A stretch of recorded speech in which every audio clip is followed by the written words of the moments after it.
এই ঘটনাটি আমাদেরকে পাঠিয়েছেন আরিয়ান রকি। উনি বর্তমানে মিরপুর 7-এ রয়েছেন। ওনার বাড়ি নরসিংদী জেলার রায়পুরা উপজেলার মহিষপুর ইউনিয়নে। ঘটনাটি ওনার নানির সাথে ঘটেছিল। ওনার নানা যেখানে ঘর বাড়ি করেছেন সেটা হচ্ছে ভৈরবের জগন্নাথপুরে। নানুর বিয়ের পর তো নানার বাড়িতেই চলে আসছেন। তো ঘটনাটির সূত্রপাত 2010 সালের দিকে। নানির আসল বাড়ি মানে নানির বাবার বাড়ি ময়মনসিংহের উত্তরা যেই এরিয়াটা রয়েছে, এখানকার পাহাড়ি যে সাইডটা, এখানে এই একদম এক্সাক্ট গ্রামের নামটি আরিয়ান রকি ভাই মনে করতে পারেন না, যে নানির যে বাবার যে অরিজিনাল যে বাড়িটা, ওই বাড়িটা কোন গ্রামে আর কি। হয় কি, ওই 2010 সালে জমি জমা ভাগ বাটোয়ারা সংক্রান্ত আলাপ আলোচনা হবে। নানি যাবেন সেখানে ময়মনসিংহে। ওখানে যাওয়ার জন্য নানি এই যে রকি ভাইকে সাথে নেন, নানির এক ছোট ভাই সাথী হন, এই 3 জন মিলে সেখানে যান। সেখানে মোট 18 দিন ছিলেন। 18 দিন থাকার পর 15-16 দিন বিভিন্ন বিষয় নিয়ে আলাপ আলোচনা হচ্ছে। মোটামুটি তাদের সাথে সবাই খুব ভালো ব্যবহার করেছে। 17তম দিন, ওই দিন খুব ঝামেলা লেগে যায়। নানির ছিল আরো 2 বোন, আরো এক ভাই। তো এই ভাই তো ওনার সাথে ছিলেন, নানির ছোট ভাই, আর 2 বোন। এই 2 বোন ওনারা আসলে এই জমি জমা নিয়ে বিশাল একটা ঝামেলা পাকান। নানির ভাগের যে জমি, এই জমিটা এই 2 বোন ভোগ দখল করছেন। আর নানির যে ছোট ভাই, তার অংশটা উনি পেয়েছেনই। নানির জমি যে তারা ভোগ দখল করছেন, তারা সেটা দিতে নারাজ। নানিকে তারা বুঝাইও দিবেন না, জমি বিক্রি করে টাকাও দিবেন না। একটা পর্যায়ে নানি বলেন, আচ্ছা ঠিক আছে, তোরাই খা, কমপক্ষে ফসলটা তো আমাকে দে, কিছুটা ফসল দে আমাকে, তাও তো আমি আমার যেই শ্বশুর বাড়ি তাদের কাছে আমার মুখ থাকে না, সেটাও তারা দেবেন না। তাদের কথা হচ্ছে যে নানি যদি আসতে চান এখানে আসবেন, বেড়াবেন, যে কয়দিন থাকার ইচ্ছা থাকবেন, কিন্তু জমি জমার কোনো অংশ তিনি চাইতে পারবেন না। এইটা নিয়ে তো লেগে গেল বিশাল গন্ডগোল। 17তম দিনে 18তম দিন, এই 18তম দিনে নানি এরকম ঝগড়াঝাটি করে ওখান থেকে রওনা দিলেন। রওনা যখন দিয়েছেন, পথিমধ্যে হঠাৎ করে নানি অসুস্থ হয়ে পড়েন, মারাত্মক অসুস্থ। ওনার বমি হচ্ছে। এই রকি ভাই আর নানির যেই ছোট ভাই, উনি চিন্তা করেছেন যে, বা ওনারা 2জন চিন্তা করেছেন যে জার্নি করেছেন না, তাছাড়া ঝগড়াঝাটি হয়েছে, আসার সময় তো বা ভারী খাবার দাবার খেয়েছেন, এই জন্য এটা হয়েছে, হতেই পারে। ওনারা ট্রেনে ওঠেন। ওনাদের গন্তব্য ভৈরব স্টেশনে ওনারা নামবেন, এরপর জগন্নাথপুরে যাবেন। নরসিংদী পর্যন্ত এসে নানি মারাত্মক অসুস্থ হয়ে যান, সেন্সলেস হওয়ার মতো অবস্থা, ওনার হুঁশ জ্ঞান নাই। নরসিংদী থেকে ট্রেন যখন ছাড়ে তখন বাইরে অনেক বৃষ্টি, ভয়ঙ্কর বজ্রপাতের শব্দ হচ্ছে। এভাবেই ওনারা ভৈরব পর্যন্ত আসেন।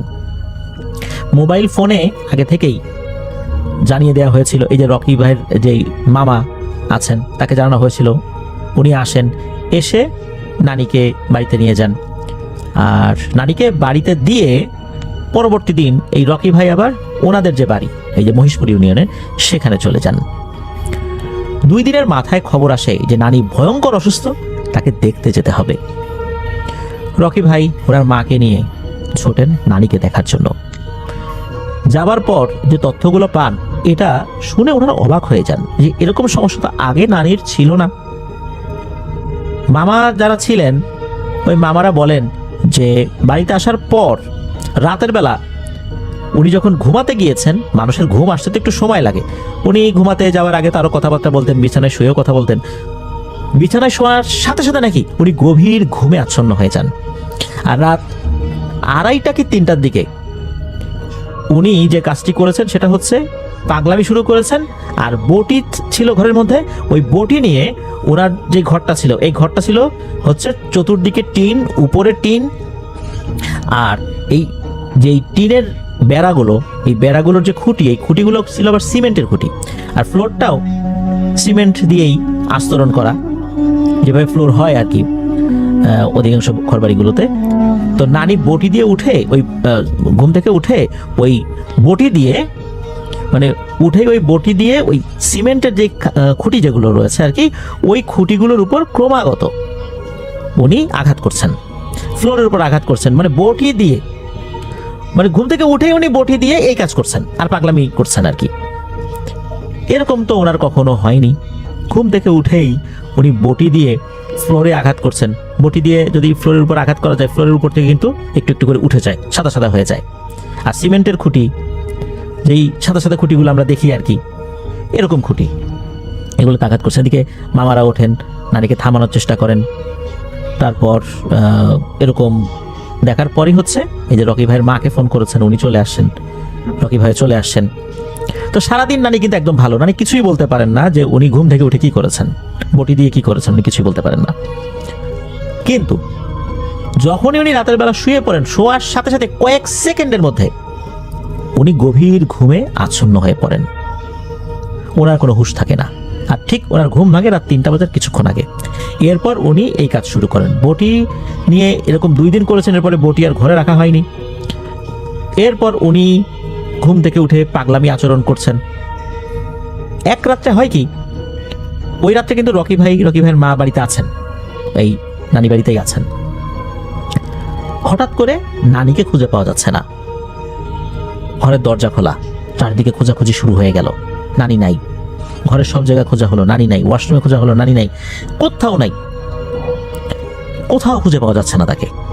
অনেকক্ষণ খোঁজাখুঁজি করার পর আশপাশের লোকজনও জেনে গেছে, তারা উঠে পড়েছে, তারা খোঁজাখুঁজি করছে, নানি কোথাও পাওয়া যায় না। সবাই যখন ঘরে চলে আসছে এবং চিন্তা করছে নানি কোথায় যেতে পারে, ওই সময় মনে হলো নানির যেই বিছানা সেটার নিচ থেকে গড় গড় গড় গড় আওয়াজ আসছে।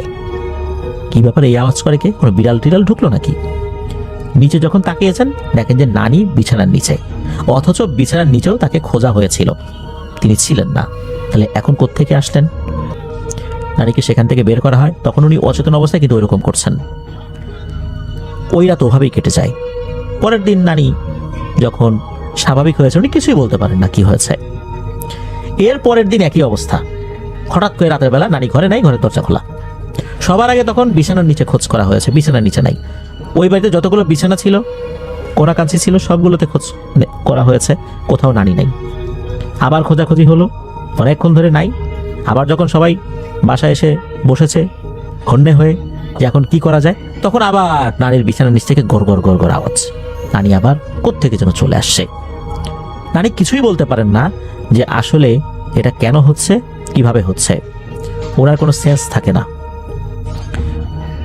এখন আরো একটা সমস্যা দেখা দিল, নানি কিছুই খেতে পারেন না। নানি খাওয়া দাওয়া বন্ধ, এমনকি পানিও খেতে পারছেন না উনি। পানি খেলেই বলেন যে পানি গন্ধ। গ্রামে তো কলের পানিগুলোই মানুষ বেশি খায়, কলের পানি যেহেতু খেতে পারছেন না, পরে ওনার যে মামারা ছিলেন, মামারা চিন্তা করলেন যে কি করা যায়, তাহলে এক কাজ করি, মিনারেল ওয়াটার কিনে নিয়ে আসি। তো বাজার থেকে মিনারেল ওয়াটারের যে জারগুলো রয়েছে, এই জারগুলো কিনে নিয়ে আসলেন। সেটা নানিকে খাওয়ানোর চেষ্টা করলেও নানি ওটা মুখে দিয়েই থুতু করে ফেলে দেন। যদি পানি গিলেও ফেলেন, সেটা বমি করে বের করে ফেলেন, বলে পানি গন্ধ। উনি পানি খেতে পারছেন না, কোনো খাবার খেতে পারছেন না। ওই সময় ওনাদের মাথায় আসে যে এটা মনে হচ্ছে কোনো কবিরাজকে দিয়ে সমাধান করতে হবে। তো একজন কবিরাজ আসেন, তাকে নিয়ে আসা হয়। তিনি আসার পর প্রথমে ওই বাড়ির চতুর্দিকে একটু হাঁটাহাঁটি করেন, নানির ঘরে যান, আশেপাশে যান। যাবার পর উনি বলেন যে বিষয়টা আমাকে বুঝতে হবে। কেননা ওই কবিরাজ বলেন যে সাধারণত কোনো জায়গায় যদি ওনারা যান, সেখানে কোনো পিশাচ শ্রেণীর জিনের যদি অস্তিত্ব থাকে, ওনারা বুঝতে পারেন যে এখানে একটা অশুভ শক্তি রয়েছে। কিন্তু ওই কবিরাজ এই বাড়িতে আসার পর কোনো ধরনের কোনো অশুভ শক্তির আলামত এখনো পান নাই। তাহলে নারীকে কোনো মানসিক সমস্যা হয়েছে, অন্য কোনো রোগ হয়েছে, এটা বুঝতে হবে কবিরাজকে। কবিরাজ বলেন যে আমি এই বাড়িতে 2-3 দিন থাকার অনুমতি চাই। আপনারা যদি অনুমতি দেন, আমি বিষয়গুলো পর্যবেক্ষণ করতে চাই। পর্যবেক্ষণ করার পর যদি মনে হয় এটা জিন ঘটিত সমস্যা, তাহলে আমি চিকিৎসা করব, আর না হলে বলে দেব যে ওনাকে ভালো কোনো মানসিক রোগের ডাক্তার দেখান। মামারা অনুমতি দেন, কবিরাজ ওই বাড়িতে অবস্থান করলেন। কবিরাজের উপস্থিতিতেই কিন্তু রাতের বেলা সেম ঘটনাটা ঘটে। হঠাৎ করে নানি নাই ঘরে, ঘরের দরজা খোলা, নাই তো নাই। অনেকক্ষণ পর নানি আবার একই রকম ভাবে ওই যে তার বিছানার নিচে গড় গড় গড় গড় শব্দ করতে করতে উপস্থিত হয়েছেন। কিভাবে বের হয়েছেন, কিভাবে আসলেন? বাড়ির দরজাও খোলা ছিল, কিন্তু উনি কিভাবে ঢুকলেন? সবাই বুঝতে পেরেছিল যে খোঁজাখুঁজি করার দরকার নাই, কিছুক্ষণ পরে এমনিতেই খাটের নিচে তাকে পাওয়া যাবে। কিন্তু উনি কিভাবে বাইরে গেলেন, কিভাবে ঢুকলেন এতগুলো মানুষের সামনে, এটা কিন্তু এক রহস্য। কবিরাজ কিন্তু এই জিনিসগুলো দেখলেন, উনি কোনো ঝাড়ফুঁক করেন, উনি শুধু পর্যবেক্ষণ করছেন, খাওয়া দাওয়ার যে সমস্যাগুলো এগুলো পর্যবেক্ষণ করছেন। এরপর কবিরাজ আরো একদিন পর্যবেক্ষণ করেছেন সেম জিনিসটা। তো কবিরাজ কোনো ওষুধ বা কোনো ঝাড়ফুঁক করেন নাই। কবিরাজ বললেন যে আসলে এইটা আরো একটা ব্যাপার আছে কিনা এইটার সাথে, এটা বুঝতে হবে, তারপরে গিয়ে এই চিকিৎসা উনি করা শুরু করবেন। তো কবিরাজ উনি ওনার মতো করে কিছু ঝাড়ফুঁক করে দিয়ে যান। উনি আরো কয়েকদিন পরে আসবেন বলে জানান। উনি আরো কয়েকদিন পরে আসেন। এর ভিতরে কিন্তু নারীর সমস্যাটা চলছেই, আর নারী কিছু খেতে পারছেন না, উনি শুকিয়ে একদম কাঠ হয়ে গেছেন।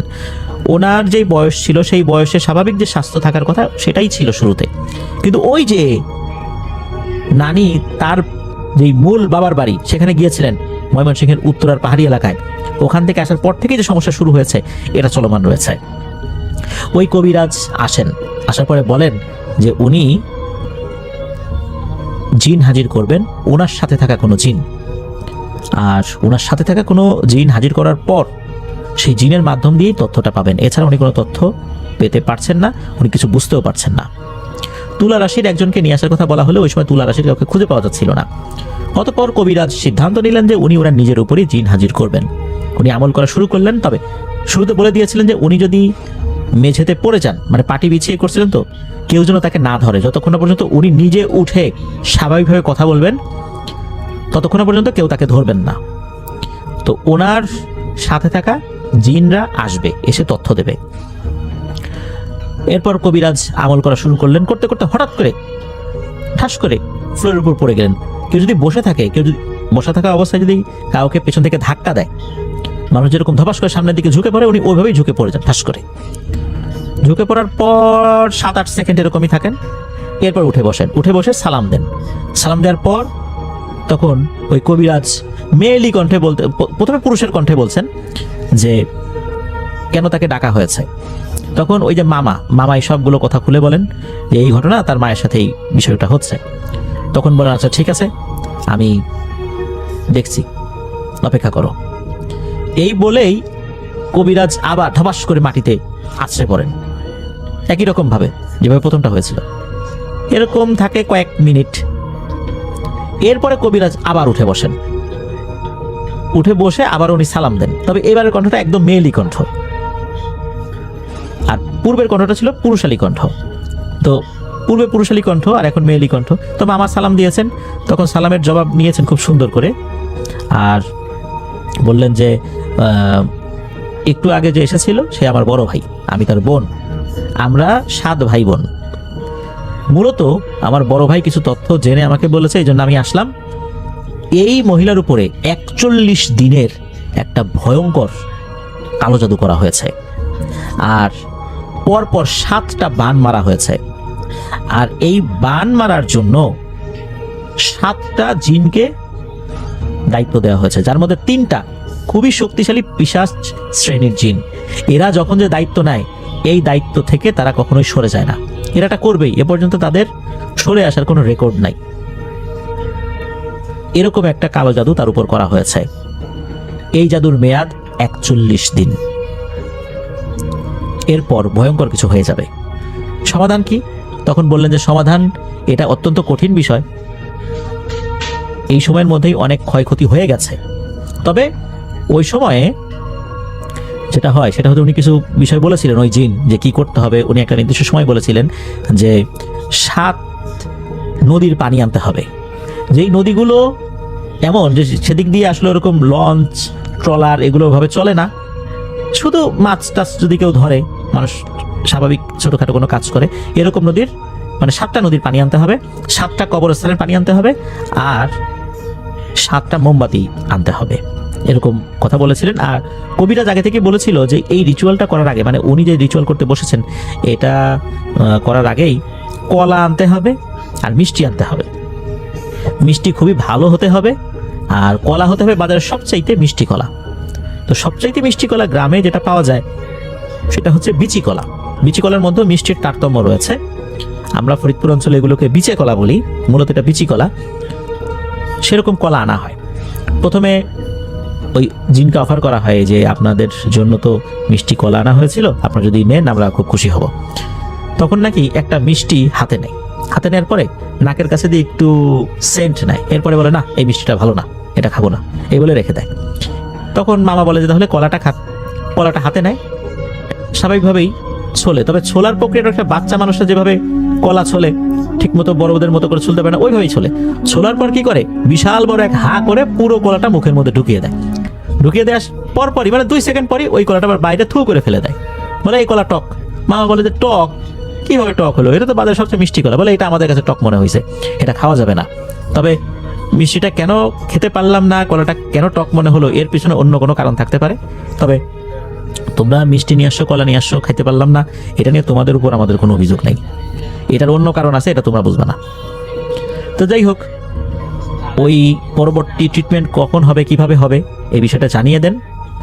এরপর ওই জিনটা চলে যান। চলে যাওয়ার পরও যেটা হয় সেটা হচ্ছে যে ওই কবিরাজ ধপাস করে আবার মাটিতে পড়েন। এর 1-2 মিনিট পর কবিরাজ নিজে নিজেই উঠে বসেন, নিজের যে আঙ্গুলগুলো ওগুলো কচলাচ্ছেন এবং উনি বলছেন যে এখন তোমরা বলো তো কি হয়েছিল, এখন কিন্তু আমার উপর জিন নাই, আমাকে বলো কি হয়েছে। তখন এই বিষয়গুলো যখন বলা হয় তখন বলে ঠিক আছে তাহলে এই আয়োজনটা করো, আমি কয়েকদিন পরে আসবো। তো কবিরাজ পরে আসেন, আসার পর সেই আয়োজন করা হয়। আয়োজনের উদ্দেশ্য ছিল ওই জিনগুলোকে হাজির করা। কবিরাজ অনেক চেষ্টা করেন, কোনোভাবেই ওই জিনগুলো হাজির হয় না।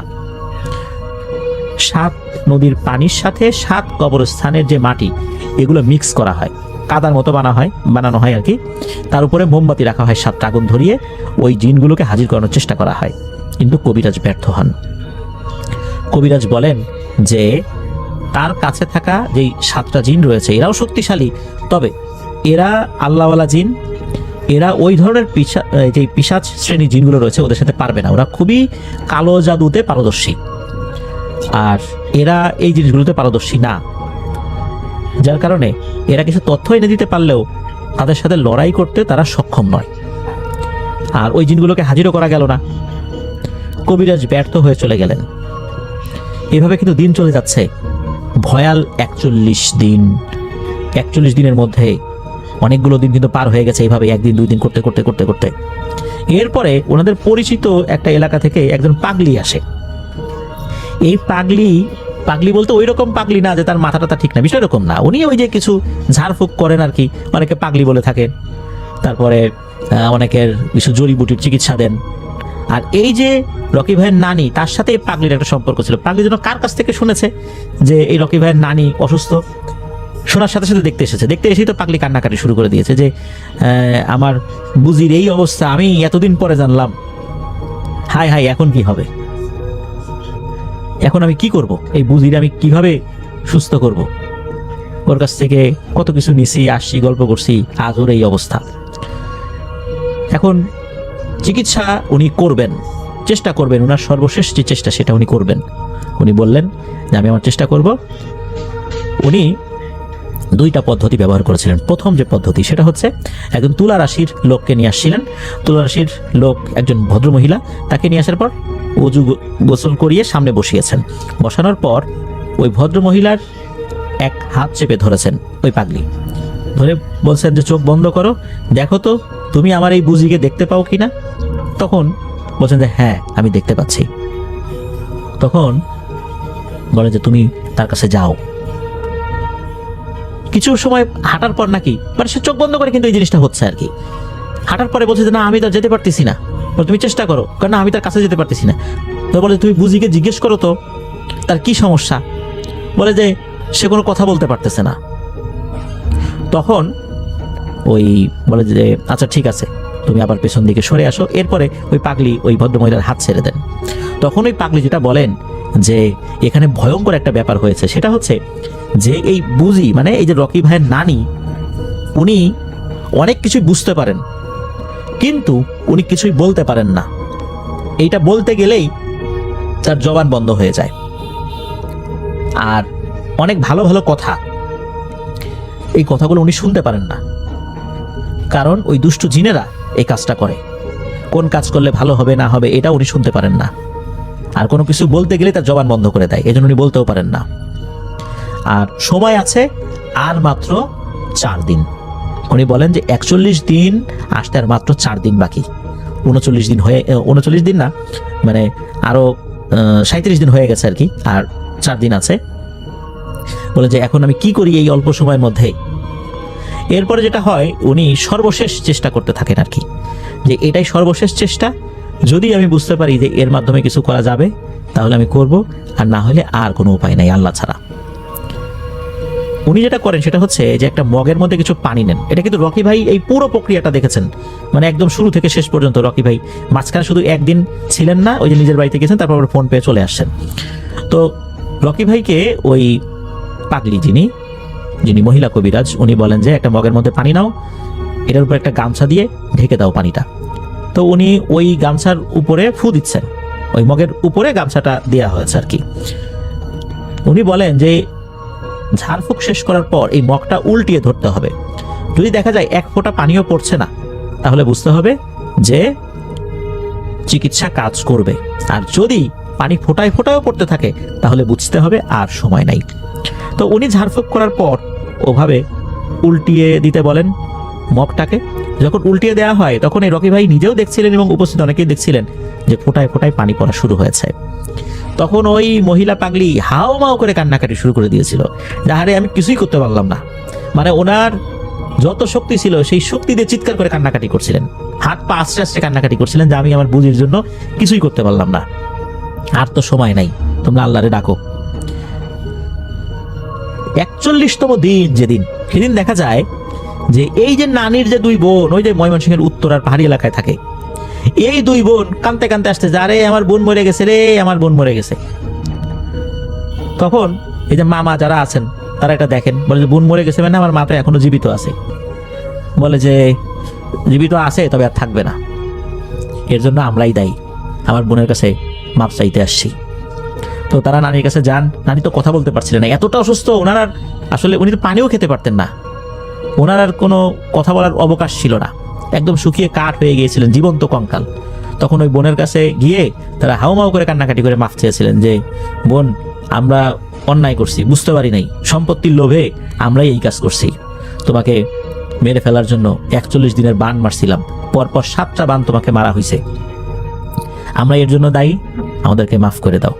তো এই কথা বলতে বলতেই নাকি মানে 10 মিনিটের মধ্যে নানি শেষ নিঃশ্বাস ত্যাগ করেন। ইন্না লিল্লাহি ওয়া ইন্না ইলাইহি রাজিউন।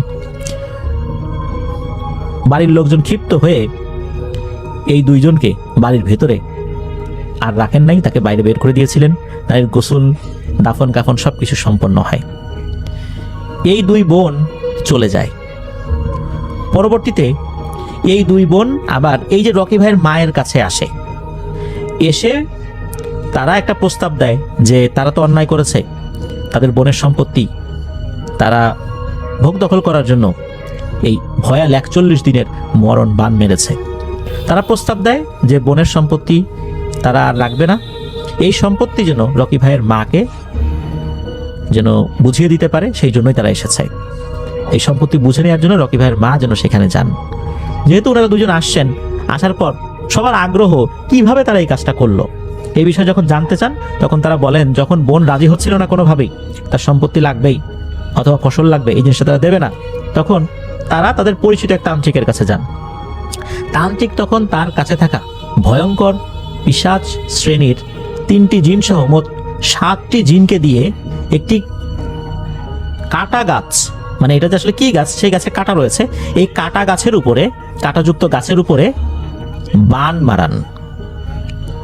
এই ধরনের বান মারা হলে এই গাছটি 41 দিনের ভিতরে মারা যায়। বান মারার 35-36 দিনের মাথায় ওনারা ভুল বুঝতে পারেন যে কাজটা ভালো হয় না। ওনারা কিন্তু খোঁজ খবর রেখেছিলেন যে কি অবস্থা, ওনারা ভুল বুঝতে পারেন। একটা সময় ওনাদের বোধোদয় হয় যে ওনারা কাজটা ভালো করেন নাই, অন্যায় করেছেন, ওনারা এর জন্য অনুতপ্ত। তখন ওনারা ওই তান্ত্রিকের কাছে যান। আবার যাওয়ার পর বলেন যে আমার বোনের উপর যারা করা হয়েছে, আমরা অন্যায় করছি, আমরা ভুল বুঝতে পারছি, আল্লাহ যেন আমাদেরকে ক্ষমা করে, আপনি এই বানটা কেটে দেন। তখন ওই তান্ত্রিক নাকি ওনাদের 2 জনকে সেই গাছটাও দেখাইছিল, এই দেখো এই গাছের উপর বান মারছি, এই গাছটা এখন অনেকটাই শুকায় গেছে, এই গাছটা একদম শেকড় সহ নিচ থেকে শুকায় গেছে, এখন এর বাঁচার আর কোনো উপায় নাই। আর এখন ওই জিনগুলোকে ফেরানোর কোনো উপায় নাই। যদি এখন ওদেরকে ফেরানো হয় তাহলে এই তান্ত্রিকের উপর তারা ক্ষুব্ধ হবে, রাগান্বিত হবে, তান্ত্রিকেরই ক্ষতি করবে। কারণ ওদের ফিরে আসার মানে কোনো জিনিস কাজ করতে গিয়ে ফিরিয়ে নিয়ে আসার কোনো রেকর্ড নাই। তাদেরকে একবার কাজ দিলে তারা সেটা বাস্তবায়ন করবেই, এছাড়া তারা ফিরবে না, আর এই গাছটাও আর বাঁচবে না। বলছিল যে এখন আর কিছু করার নাই, আরও 1-2 সপ্তাহ আগে আসলে হয়তো বা কিছু করা যাইতো। তখনও ওই গাছের ভেতরে রস ছিল, শিকড়েও রস ছিল, এখন সেটা নাই। এটা ওনারা নিজেরাও দেখেছিলেন যে কোন গাছের উপর বান মারা হয়েছে। তো ওনারা বুঝতে পেরেছিলেন যে 41 দিনের মাথায় মারা যাবে, এই জন্য 41 দিনের মাথায় ওনারা কাঁদতে কাঁদতে আসছিলেন। এখন কথা হচ্ছে যে রকি ভাইয়ের মা সেই সম্পত্তি নেবেন কিনা, যাবেন কিনা। পরিবার থেকে জানিয়ে দেওয়া হলো না, রকি ভাইয়ের মা তার মায়ের এই সম্পত্তিগুলো নিতে যাবেন না। ওখানে গেলে আবার যদি তার উপর বান মারে, কারণ কোনোভাবেই তারা এই 2 বোনকে বিশ্বাস করতে পারছিলেন না। রকি ভাইয়ের মা বলেছিলেন যে আমার সম্পত্তি লাগবে না, যদি পারো ওইটা বিক্রি করে দিয়ে যদি টাকা পয়সা দিতে চাও দাও, না হলে আমার কোনো দাবি নেই। পরবর্তীতে ওনারা সেটাই করেছিলেন, এভাবেই সমস্যার সমাধান করেছিলেন সম্পত্তির। ওনারা নিজেদের ভুল বুঝতে পেরেছিলেন যে ওনারা কি ভয়ঙ্কর কাজটা করেছেন। মৃত্যুর মাত্র 10 মিনিট কি আরো কম সময় আগে বোনের জীবিত অবস্থা ওনারা দেখতে পেরেছিলেন। ওনার বোন অর্থাৎ রকি ভাইয়ের নানি মাফ করেছিলেন কিনা এটা বলা মুশকিল, কারণ উনি তখন কথা বলার শক্তিও হারিয়েছিলেন। হয়তোবা মাফ করেছিলেন, হয়তোবা করেন নাই, আমরা জানি না, আল্লাহ ভালো জানেন। ওনারা যে অনুতপ্ত হয়েছেন এটাও একটা বড় বিষয়। অনুতপ্ত হয়ে আবার তান্ত্রিকের কাছে গিয়েছিলেন, কিন্তু সময় শেষ হয়ে গিয়েছিল, আর সম্ভব হয়নি সেটা ফেরানো। প্রিয় লিসেনার্স, ঘটনাটি এ পর্যন্তই।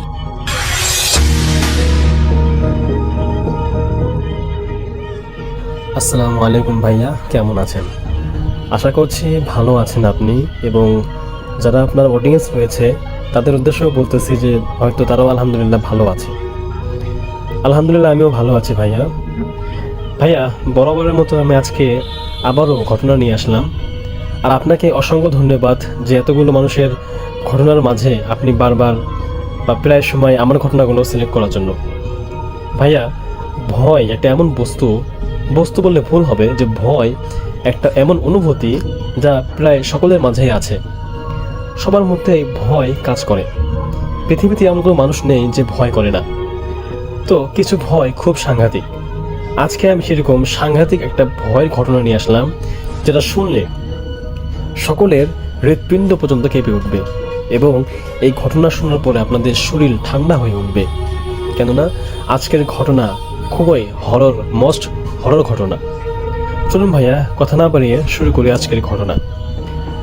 উল্লেখ্য যে আজকের ঘটনা আমার কাছে পাঠিয়েছেন শাহিদ কাপুর ভাই, ব্রাহ্মণবাড়িয়া থেকে। চলুন শুরু করা যাক। এই ঘটনাটি শোনা যায় লালবাগ কেল্লার পাশের এক পুরনো মসজিদ নিয়ে। এলাকাবাসী বলে এটা শুধু গল্প না, এটা হলো রাতের এক অজানা ভয়ঙ্কর সত্য। পুরান ঢাকার সরু গলি, পুরনো ইটের দেয়াল, আর সে গলির শেষে দাঁড়িয়ে আছে এক ছোট্ট মসজিদ। দিনে সেখানে সবকিছু স্বাভাবিক থাকলেও রাত নামলেই অদ্ভুত নীরবতা সেখানে প্রকাশ পায়। প্রায় 18 বছর আগের ঘটনা। মসজিদে নতুন একজন মুয়াজ্জিন আসে, যার নাম ছিল ইয়াসিন।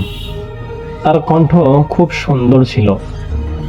আজান দিলে পুরো এলাকা থেমে তার আজান শুনত। কিন্তু প্রথম রাতেই মসজিদের এক বৃদ্ধ খাদেম তাকে সাবধান করে বলে যে, ইয়াসিন, তুমি রাত 3টার পর কখনো ছাদে উঠবা না। ইয়াসিন এগুলো হেসে উড়িয়ে দেয়।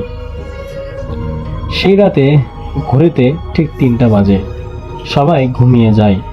হঠাৎ মসজিদের ছাদ থেকে ভেসে এলো এক আজানের অদ্ভুত শব্দ। কিন্তু ওই সময় তো কোনো প্রকার আজান হওয়ার কথা না। ইয়াসিন অবাক হয়ে ছাদের দিকে তাকালো। সে ধীরে ধীরে সিঁড়ি বেয়ে উপরে উঠতে লাগলো। ছাদে উঠে সে যা দেখলো তা দেখার জন্য সে মোটেও প্রস্তুত ছিল না। তার শরীর হঠাৎ করে কাঁপতে শুরু করলো। ছাদের এক কোণায় দাঁড়িয়ে আছে একজন মুয়াজ্জিন সাহেব, সাদা কাপড়, মাথাও নিচু করে। সে আজান দিচ্ছে, কিন্তু তার কণ্ঠটা অস্বাভাবিক ভারী ছিল, আর প্রতিটা শব্দে যেন কষ্ট মিশে আছে। ইয়াসিন এগিয়ে গিয়ে বলল, এ কি, কে আপনি? মুয়াজ্জিন সাহেব ধীরে ধীরে তার দিকে ঘুরে তাকালো। তার মুখ ফ্যাকাশে, চোখে গভীর অন্ধকার। অতঃপর মুয়াজ্জিন বলল, এই আজান শেষ হয়নি এখনো। একটু পরেই হঠাৎ করে পুরো একটা ছাদ কেঁপে উঠল। ইয়াসিন দৌড়ে নিচে নামতে চাইল, কিন্তু নামার জন্য সিঁড়ি নেই ছাদে। চারদিকে শুধু অদ্ভুত ভয়ানক অন্ধকার। আর সেই কণ্ঠ আবারও ভেসে এলো, যে শুরু করে তাকে শেষ করতে হয়। পরদিন সকালে মসজিদের ছাদে পাওয়া গেল ইয়াসিনের জুতা, কিন্তু সে নেই।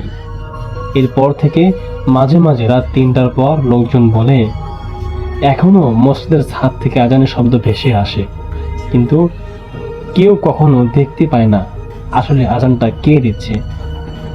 আর যদি কেউ ভুল করে ছাদে উঠে যায়, তাহলে সে আর ফিরে আসে না, কারণ সেই শেষ আজান যেন এখনো শেষ হয়নি। তো ইয়াসিন নিখোঁজ হওয়ার পর লালবাগ কেল্লার পাশের সে মসজিদ নিয়ে চারদিকে গুঞ্জন ছড়িয়ে পড়ে। রাত 3টার পর কেউ আর ওই দিকেই যেত না। মসজিদের দরজা বন্ধ রাখা হতো, কিন্তু তখনও আজানের শব্দ থামেনি। কিছুদিন পর এলাকার মানুষ একজন বয়স্ক ইমাম, তার নাম ছিল হাফেজ আব্দুল করিম, তাকে নেওয়ার সিদ্ধান্ত নিলেন এবং তিনি নিজেই বিষয়টা দেখবেন এমনটা আশ্বাস দিলেন। সেই রাতে ঘড়িতে ঠিক 3টা বাজে, হালকা কুয়াশা। হঠাৎ ছাদ থেকে আবার সেই পুরনো আজানের শব্দ ভেসে এলো, কিন্তু এবার কণ্ঠটা আরো ভারী, আরো কষ্টে ভরা মনে হচ্ছিল। হাফেজ করিম ধীরে ধীরে সিঁড়ি বেয়ে ছাদে উঠলেন। ছাদে উঠে তিনি থমকে গেলেন। দেখলেন এক না, 2জন মুয়াজ্জিন দাঁড়িয়ে আছে।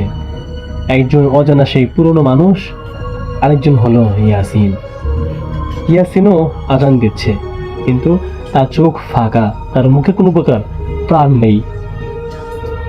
2জন একসাথে আজান দিচ্ছে, কিন্তু শব্দগুলো মিলছে না। একটা টানছে সামনে, আরেকজন টানছে পেছনে। পুরো ছাদ কেঁপে উঠছে। হাফেজ করিম সাহেবের কাপা গলায় বললেন, থামো, এটা আল্লাহর ঘর, এখানে এইভাবে নয়। এমনটা শোনার পর হঠাৎ 2জনই একসঙ্গে থেমে গেল। তারপর ধীরে ধীরে মাথা তাকিয়ে ফিরে তাকালো এবং একসাথে বলল, আমরা এখনো শেষ করতে পারিনি। হাফেজ করিম বুঝতে পারলেন এটা অসমাপ্ত কিছু একটা। তিনি কোরআনের আয়াত পড়তে শুরু করলেন। হঠাৎ জোরে বাতাস বয়ে গেল। ছাদের কোণা থেকে ধোঁয়ার মতো কিছু উঠতে লাগলো। ইয়াসিন কাঁপতে শুরু করলো, তার মুখে কষ্ট। সে ধীরে বলল, প্লিজ আমাকে এখান থেকে নিচে যেতে দাও। হাফেজ করিম চোখ বন্ধ করে দোয়া পড়তে থাকলেন। হঠাৎ একটা তীব্র চিৎকার সব নিস্তব্ধ করে দিল। যখন তিনি চোখ খুললেন, দেখলেন ছাদে কেউ নেই। পরদিন সকালে মসজিদের সিঁড়ির কাছে পাওয়া গেল ইয়াসিনকে অচেতন অবস্থায়, কিন্তু সে বেঁচে আছে। সে আস্তে আস্তে সুস্থ হলো, কিন্তু তার সেই রাতের কোনো কিছু যেন মনে নেই। সবাই ভাবলো সব শেষ, কিন্তু কয়েক সপ্তাহ পর এক রাতে আবারও সেই ঘটনা ঘটে গেল। 3টা বাজতেই মসজিদ থেকে, ছাদের থেকে ভেসে এলো আবারও আজান, একটা সম্পূর্ণ আজান। এবার শুধু এক কণ্ঠ না, আর সেটা ইয়াসিনের না। আজও লোকজন বলে যে আজানটা শুরু হয়েছিল তা এখনো শেষ হয়নি। আর যদি কেউ মন দিয়ে সে আজানটা শোনে, শেষের দিকে একটা শব্দ ভেসে আসে, সেটা হলো এখনো আজান বাকি আছে, শেষ হয়নি, শেষ হয়নি। আর এই আজানটা কখনো শেষ হবেও না। ধন্যবাদ ভাইয়া, আজকের মতো এতটুকুই। যারা এতক্ষণ আপনারা দীর্ঘ মনোযোগ দিয়ে এই ঘটনা শুনলেন, আপনাদেরকে জানাই আবারও ধন্যবাদ। এখন আপনাদেরকে আমি একটা কাজ দেব, সেটা হলো আজকের ঘটনা আপনাদের কেমন লাগলো অবশ্যই আপনারা এখন আমাকে কমেন্ট করে জানাবেন। বলে রাখি যে আমি আপনাদের সমস্ত কমেন্টগুলো পড়ি এবং দেখি কে কোথায় থেকে কমেন্ট করছেন। আপনাদেরকে বলতে চাই, যদি আপনারা কোনো ভয়ঙ্কর ঘটনা শেয়ার করতে চান অবশ্যই আপনারা আমাদের কমেন্টে যোগাযোগ করবেন এবং আমাদের মেলে নক দিবেন।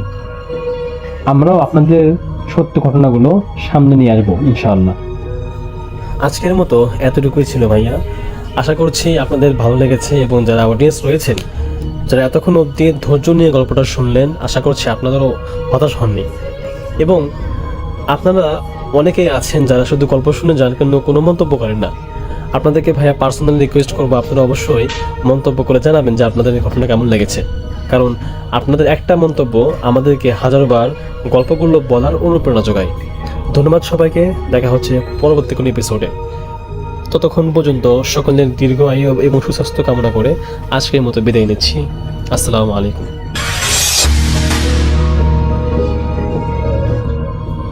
আমি শুভ্র, থাকি ব্রাহ্মণবাড়িয়া। কিছুদিন আগে পাড়ার এক বড় ভাইয়ের বিয়েতে গিয়ে অনেক পুরনো একজন বন্ধুর সাথে দেখা হয়।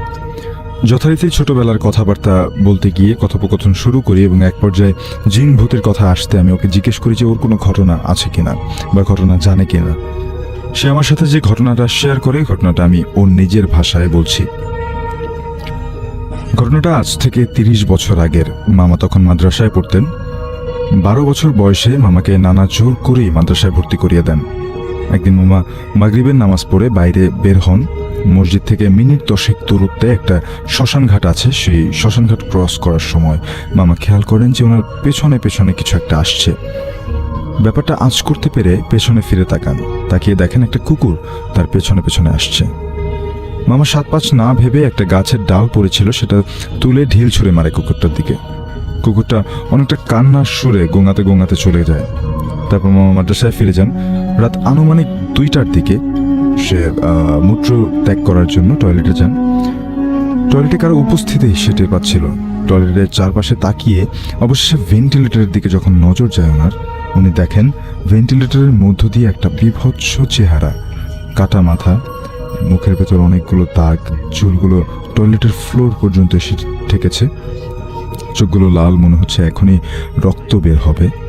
মাথাটা ওনার দিকে তাকিয়ে আছে আর বলছে, আজ কাজটা তুই ঠিক করিসনি, তোকে ভোগ করতে হবে। মামা এটা দেখে আর সহ্য করতে না পেরে চিৎকার শুরু করে দেয়। চিৎকার শুনে মাদ্রাসার অন্যান্য ছাত্র এবং হুজুররা ছুটে আসে। মামা এতটাই ভয় পায় যে ওনার মুখ থেকে কোনো কথাই বের হচ্ছিল না। অনেকক্ষণ পর মামা স্বাভাবিক হলে হুজুররা জিজ্ঞেস করে যে কি হয়েছিল। মামা তাদের সব খুলে বলে, শ্মশানঘাট থেকে শুরু করে টয়লেট পর্যন্ত যা যা হয়েছে সব কিছু। হুজুর সব শুনে মামার শরীরটা বেঁধে দিয়ে তাবিজ দিয়ে বেঁধে দেন। তারপর মামা মাদ্রাসা পড়া আধা রেখেই চলে আসেন বাড়িতে। আসল ঘটনা হয় মামার বিয়ের আগে। মেয়ে দেখা হয়ে গেছে, নানা বিশেষ কাজে বাইরে গেছেন, আসতে 15 দিন লাগবে, তাই মামার বিয়ে 15 দিন পরেই হবে। বাড়িতে বেশ একটা আনন্দমুখর পরিবেশ। মামা ঢাকা থেকে আসছিলেন বিয়ের বাজার সদাই করতে। আস্তে আস্তে অনেক রাত হয়ে যায়। রাস্তা দিয়ে আসার সময় উনি দেখতে পান সাদা কাপড় পরা একজন মহিলা ওনার দিকেই আসছে। কিছুটা সামনে আসতেই মামা দেখতে পান একটা বিকৃত চেহারার মহিলা ওনার দিকে চেয়ে চেয়ে হাসছে। মামা কিছুটা ভয় পেয়ে নিজেকে সামলে ওই মহিলাকে ক্রস করে যাওয়ার সময় মহিলা পেছন থেকে বলে উঠল, কিরে তুই ভুলে গেলি আমায়? জোরে জোরে হাসার আওয়াজ শুনতে পান মামা।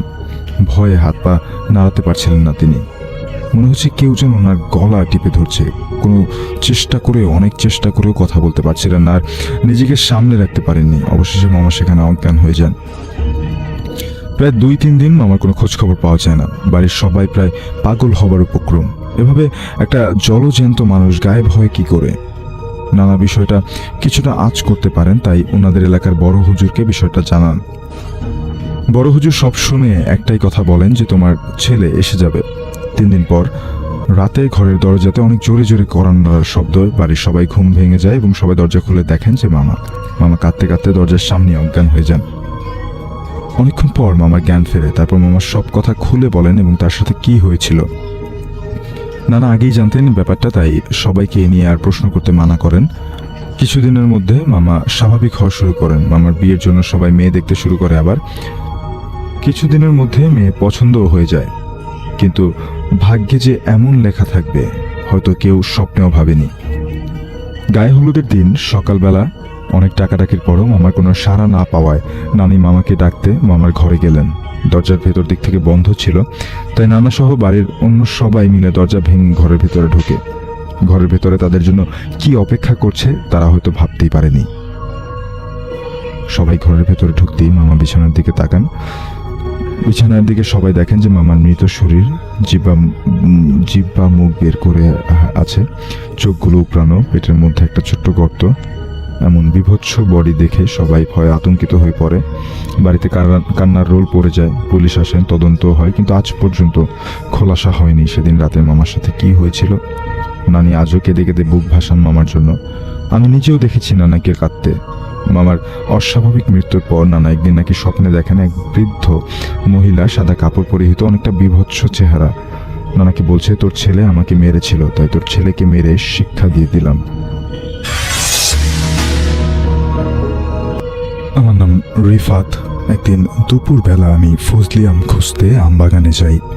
দুপুরবেলা ফজলি আম বেশি পড়ে, তাই এই সময়টিতেই আমি যাই।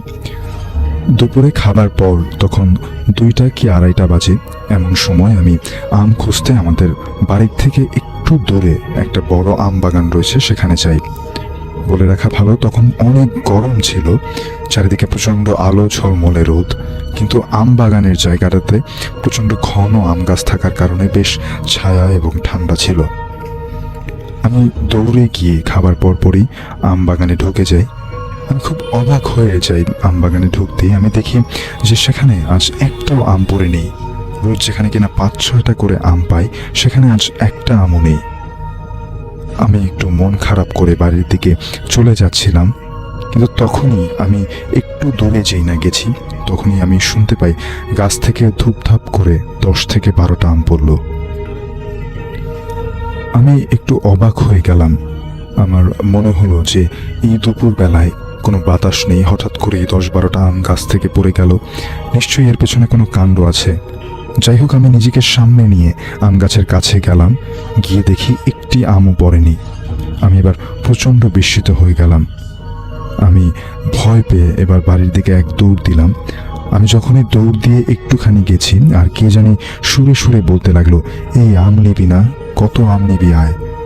আমি খানিক দূরে গিয়ে গাছের দিকে তাকিয়ে যা দেখলাম, গাছের সব আম মাটিতে পড়ে যাচ্ছে, আর কে যেন বলছে, হায় হায়, আমার আম সব পড়ে গেল, কিভাবে এত আম কে খাবে, কে নেবে, তাড়াতাড়ি আসো, তাড়াতাড়ি আসো। এই বলে সে থেমে গেল, আর আমি দেখলাম গাছ থেকে অসংখ্য আম পড়ে যাচ্ছে, এত আম যা কিনা গাছেই ছিল না, আর আম পড়তে পড়তে গাছটাই যেন তলিয়ে যাচ্ছিল।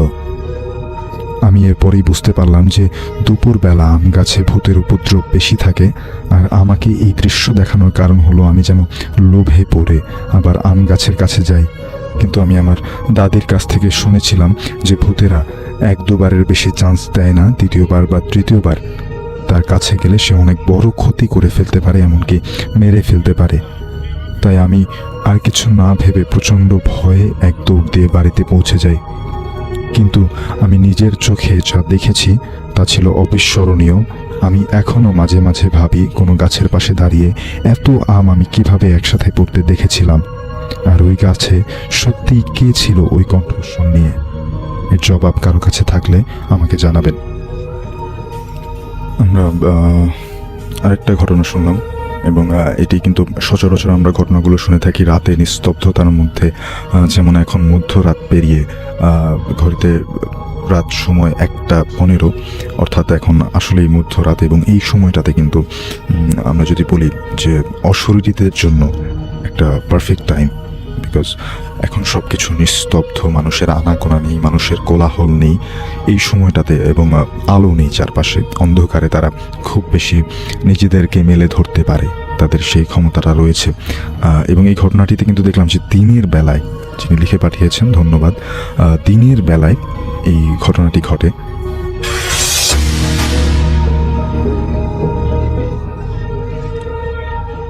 সময়টা ছিল 1988 সাল। এই মুরব্বীর নাম জমির উদ্দিন। তিনি ছিলেন তখন একজন টকবকে যুবক হলেও অল্প বয়সে বিয়ে শাদী সেরে ফেলায় তার স্ত্রী এবং একটা ছেলে সন্তান ছিল। কাজ বলতে তিনি ছিলেন গ্রামের যাত্রাপালা দলের অন্যতম একজন প্রধান সদস্য।